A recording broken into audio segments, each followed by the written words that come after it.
What happens when a man who spent 5 years building walls around his heart is forced by nature's fury to seek shelter among those he was taught to fear? On a night when death rode the Montana wind, a virgin rancher named Jack Turner discovered that survival meant more than just staying alive. It meant learning to trust, to feel, and to love against every rule he'd ever known. 2 Apache sisters would shatter his world of isolation, teaching him that the greatest courage isn't in standing alone, but in opening your heart to the impossible. Stay with this channel as we witness how one desperate night in a blizzard became the catalyst for a love story that would defy an entire territory's prejudice. The wind that swept across the endless plains of Montana Territory in December 1887 carried the scent of death. Jack Turner stood on the ridge overlooking his modest ranch, watching the sky darken with an intensity that made his weathered hands tremble. At 27, Jack had learned to read the signs, the way birds disappeared, how cattle huddled together, the particular stillness that preceded nature's most violent tantrums. Jack owned 350 acres of stubborn land that seemed determined to break him, just as it had tried to break his father before consumption claimed both his parents 5 years earlier. The ranch was all he had left: 47 head of cattle, a sturdy mare named Daisy, and a 2-room cabin that echoed with silence. The townspeople of Black Ridge called him the Hermit, whispering about the young rancher who never drank at Sullivan's saloon, never courted the daughters of decent families, never even acknowledged the working girls who smiled at him during his rare trips to town. They didn't understand that loneliness was his shield, carefully constructed from his mother's dying words. "Keep your heart locked tight, Jack. This world devours those who feel too much." His father had reinforced those lessons with stern lectures about self-reliance and distrust. "A man stands alone, or he falls with others," Benjamin Turner had growled. "Women make you weak. Indians make you dead. Trust no one but yourself." For 5 years, Jack had lived by those rules, finding a cold comfort in isolation. But now, watching the storm clouds gather like an army of darkness, Jack felt the familiar weight of solitude pressing down on him. The first snowflakes began falling as Jack saddled Daisy, large and wet at first, then smaller and harder as the wind picked up. Within minutes, the world transformed. The wind became a howling beast, driving snow horizontally across the landscape. Visibility dropped to mere feet, and Jack found himself relying entirely on Daisy's sure footing as they pushed through deepening drifts. Panic crept up his spine as he realized the truth. He was lost. The familiar landmarks of his ranch had vanished beneath the blizzard's assault. Every direction looked the same, an endless expanse of swirling white that could lead him in circles until he froze to death. Just when Jack began to accept that he might not survive the night, Daisy stopped abruptly. Through the storm's fury, he glimpsed a faint orange glow, steady and warm against the chaos of wind and snow. Fire, shelter, hope. Following the light, Jack discovered its source: a conical structure tucked against a rocky outcropping. A teepee, unmistakably Apache in construction. Jack's heart hammered against his ribs. Every lesson from childhood warned him away from this shelter, but the cold was more immediate than childhood prejudice. Pride and fear were luxuries he couldn't afford when death rode the wind. Dismounting on unsteady legs, Jack approached the teepee's entrance. He knocked gently on the wooden support pole. "Hello," he called, his voice hoarse. "I'm caught in the blizzard. I don't mean any harm. Please, I need shelter." The entrance flap lifted cautiously, revealing 2 young women who studied him with dark, intelligent eyes. The younger appeared to be in her early 20s, with long black hair intricately braided. The older, perhaps 28, stood slightly behind her sister, one hand resting near the knife at her belt. Both women wore traditional Apache dresses of soft doeskin, decorated with elaborate beadwork. Their clothing spoke of skills passed down through generations and a pride that no amount of government persecution had managed to break. "Please," he repeated, removing his ice-crusted hat. My horse is dying out here. I'll freeze to death if you don't help me." The sisters exchanged words in rapid Apache. Finally, the younger woman nodded. "Come," she said in careful English, "bring your horse." Inside the teepee, warmth enveloped Jack like an embrace. A small fire crackled in the center, smoke rising through the carefully designed opening at the peak. Buffalo robes and woolen blankets formed a comfortable circle around the flames. The air smelled of wood smoke, cured leather, and something herbal brewing in a small pot. "Sit." The younger woman gestured toward a spot near the fire. "You will freeze standing there like frightened deer." He collapsed onto the indicated buffalo robe. The older sister studied him, then spoke to her companion in Apache. The younger woman began preparing something in a clay pot. "I'm Jack Turner," he managed through chattering teeth. "I have a ranch about 3 miles southwest of here." "I am Lila," the younger woman replied. "This is my sister, Nora." The names surprised him, Christian names rather than Apache words. "Mission school," Lila explained. "The teachers said our real names were too difficult for white tongues." Nora handed him a cup of steaming liquid. The first sip made him cough. It was strong and bitter, with an aftertaste of pine needles. "Medicine tea," Lila explained, "will warm you from inside." As sensation returned to his extremities, pain came with it.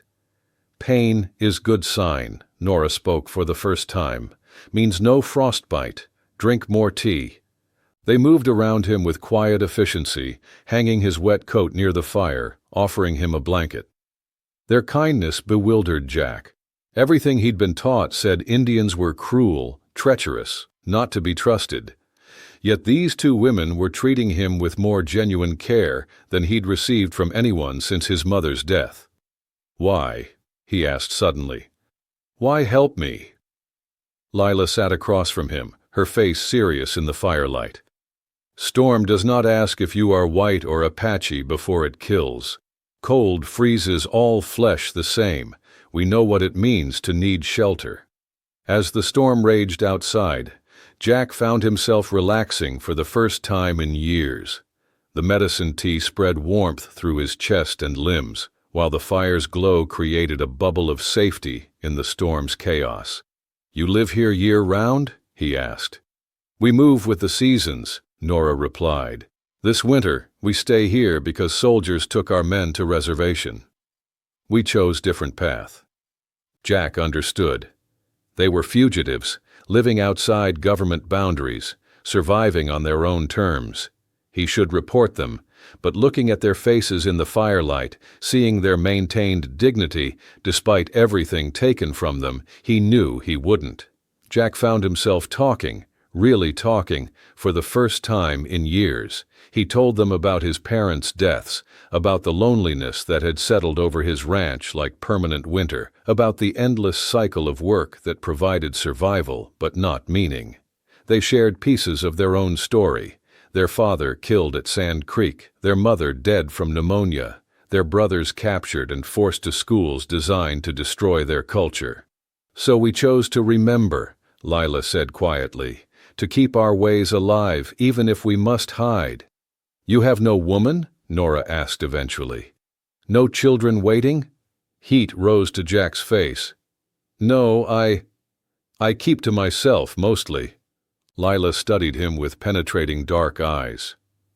"Young man with land and cattle. Surely white women want you for husband." Jack struggled to explain. How could he tell them he'd never even kissed a woman? That the thought of courtship terrified him more than any blizzard. But they seemed to understand without words. "Your father taught you to be alone?" Lila asked gently. Jack nodded. "Said women make men weak.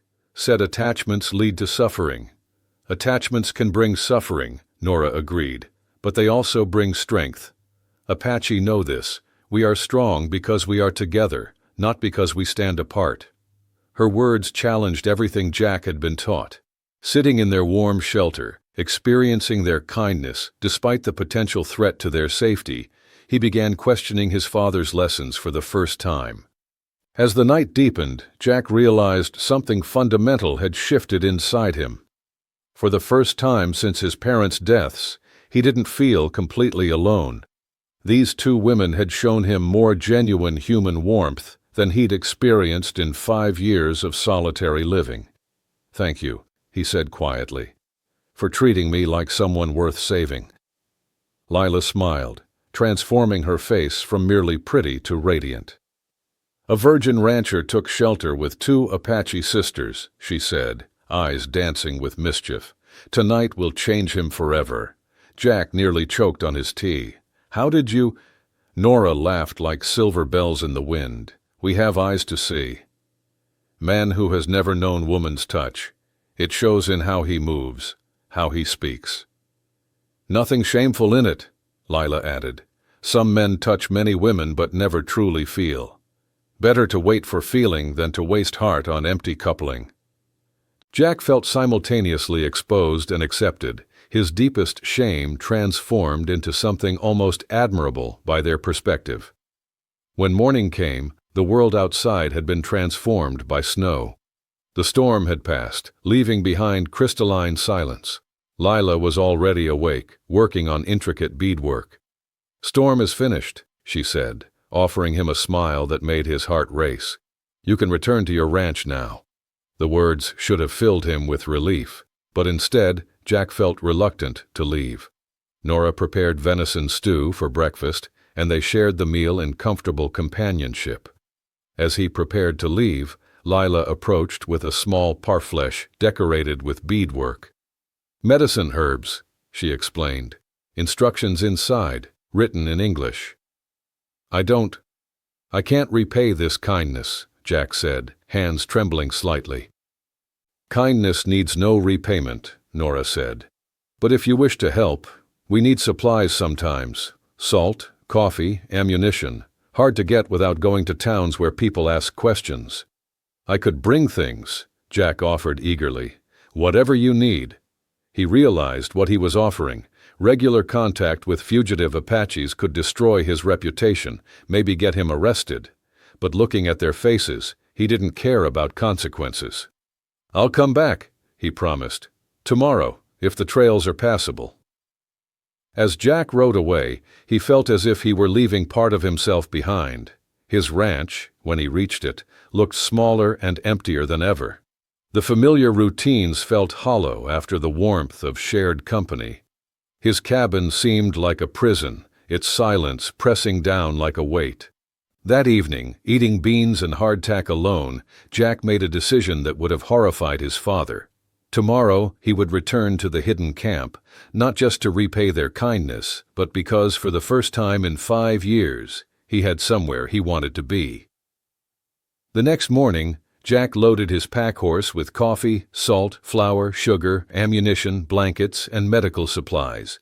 He added a small hand mirror with an ornate silver back, an impulsive purchase he'd never had reason to use.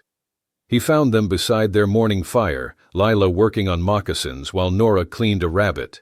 They looked up with expressions mixing surprise and pleasure. "You came back," Lila said, something in her voice suggesting his return mattered more than simple gratitude. "I promised I would," Jack replied, beginning to unload supplies. Their gratitude was touching but not servile. They accepted his gifts as equals might. When he presented the mirror to Lila, her sharp intake of breath and the way her fingers traced its edge told him he'd chosen well. "It's beautiful," she whispered. "No one has ever given me something just because—" "Thank you." They insisted he stay for the midday meal, and Jack found himself reluctant to leave even when afternoon shadows began lengthening. As he prepared to go, Nora pulled him aside. "You take risks coming here," she said quietly. "If people in town see you with supplies, ask questions. It could be dangerous for all of us." "I know," Jack nodded, "but I also know what it's like to be alone, to have no one care if you live or die. I won't abandon you to that." As winter settled over the territory, Jack established a pattern that would have scandalized Black Ridge.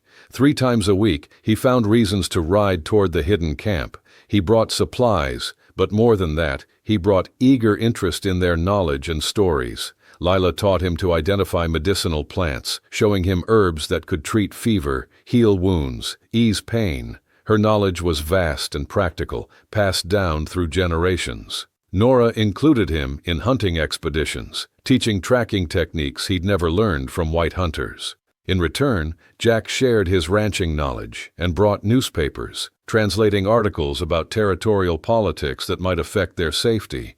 But it was more than practical exchange. During long winter evenings by their fire, they shared deeper stories. Lila told him about her childhood before the soldiers came, about ceremonies and celebrations, about a way of life being systematically destroyed but living on in memory.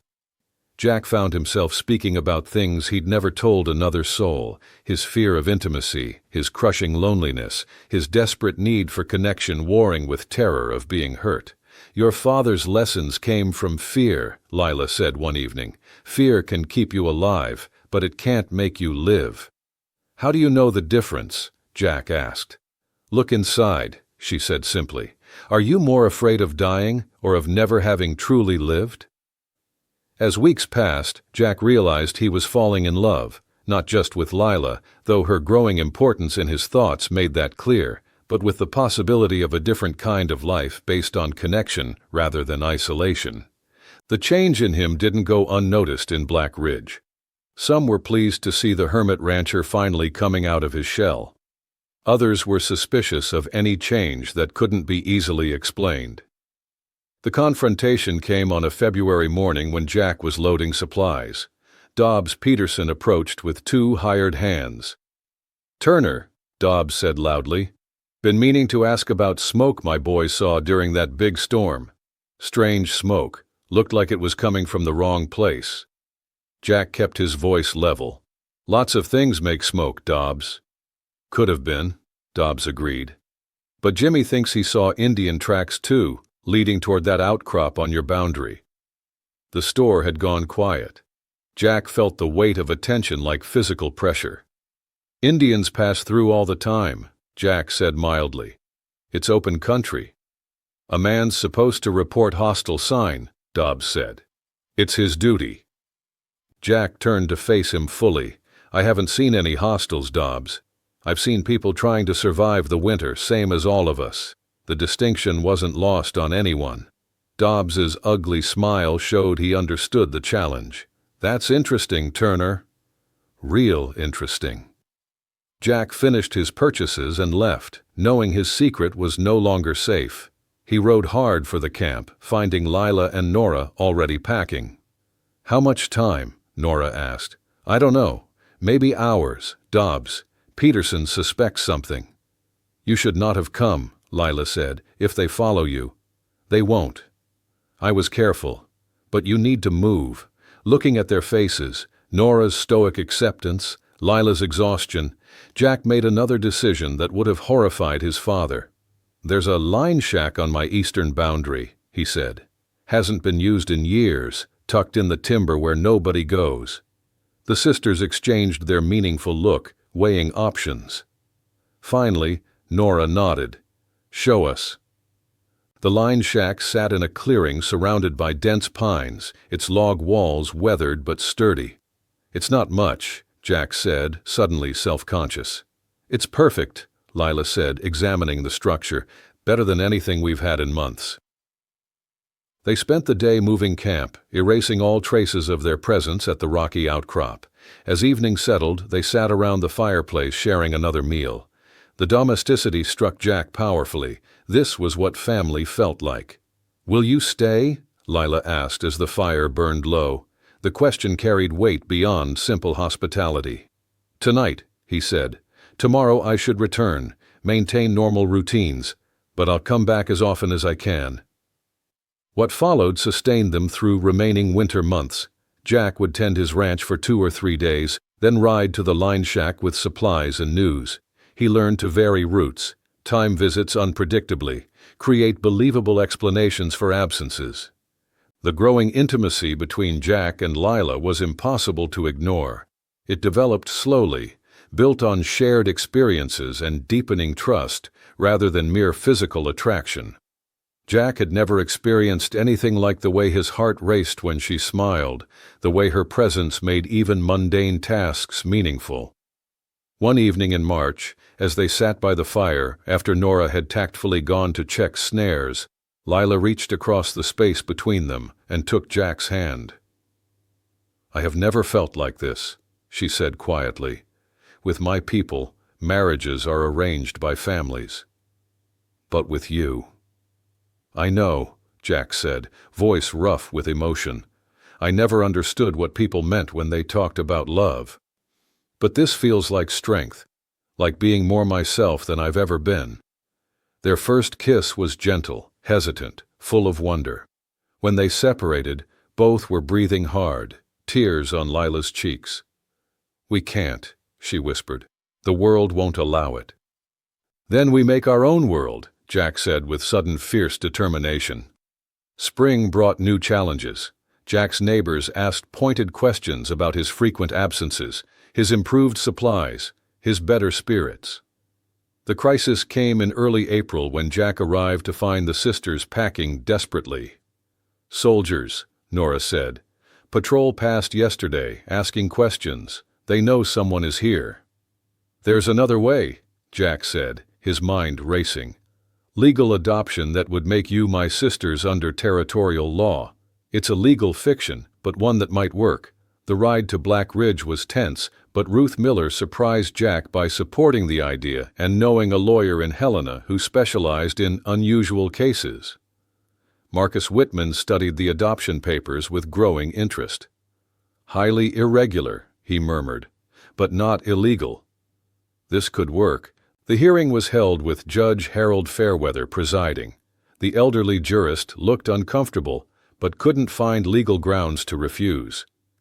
"Jack Turner," he said finally, "you understand that by signing these papers, you become legally responsible for these women."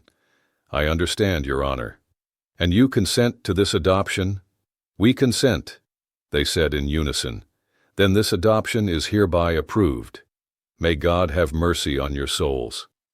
Outside the courthouse, a small crowd had gathered.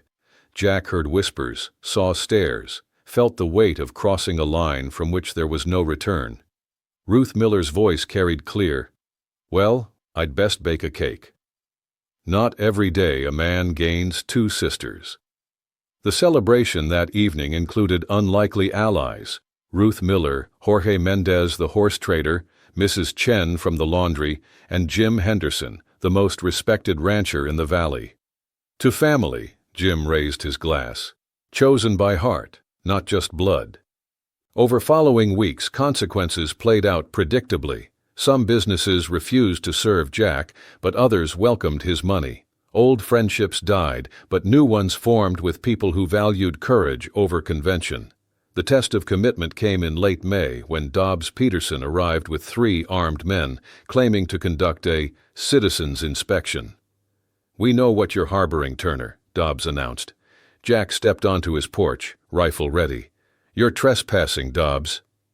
"Law's on our side," one of Peterson's men called. "The only threat I see is you," said Ruth Miller's voice as she approached on horseback with Jorge, Mrs. Chen's son, and other townspeople. The tense standoff could have ended in bloodshed, but when more supporters arrived, including Jim Henderson, Peterson realized he was outnumbered. "This isn't over, Turner," he spat as his group withdrew, but the confrontation created a core of active supporters committed to protecting what Jack had built. His ranch became a symbol, proof that people could choose cooperation over conflict. Summer brought new developments. Lila established a garden, Nora improved their horse stock. More outcasts found refuge with them, a runaway slave named Samuel, a Chinese family facing persecution. When traveling preacher Michael O'Brien came through in August, Jack and Lila quietly asked him to perform a marriage ceremony. It wouldn't be legal under territorial law, but it would be real in their hearts. The wedding took place at sunset in the meadow, attended by their small but loyal community. Lila wore her mother's dress, decorated with beadwork that caught the golden light. "Do you, Jack, take Lila to be your wife before God, choosing love over safety?" "I do."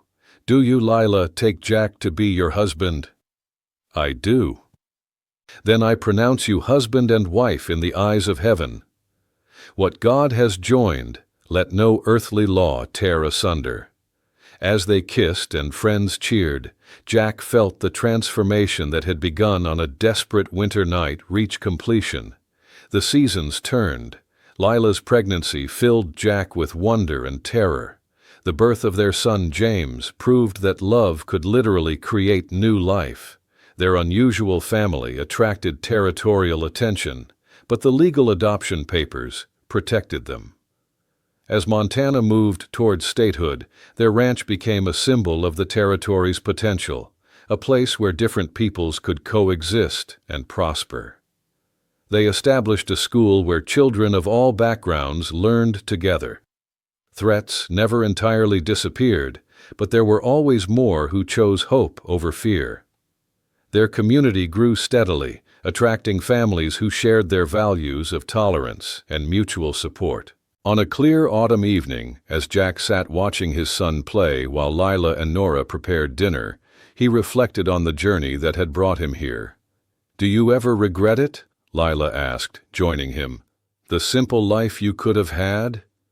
Jack looked at their thriving homestead, listened to children's laughter, felt the contentment of a man who had found his place in the world. "That wasn't life," he said, pulling her close. "That was just existence. You taught me the difference." The virgin rancher who had taken shelter with 2 Apache sisters was gone forever, transformed by love into something far greater than he had ever imagined possible. Join this channel for more stories of courage, transformation, and the power of love to overcome prejudice. What would you risk for one night's shelter that could change your entire life? Share your thoughts below and subscribe for more tales from the frontier where hearts were as wild as the land itself.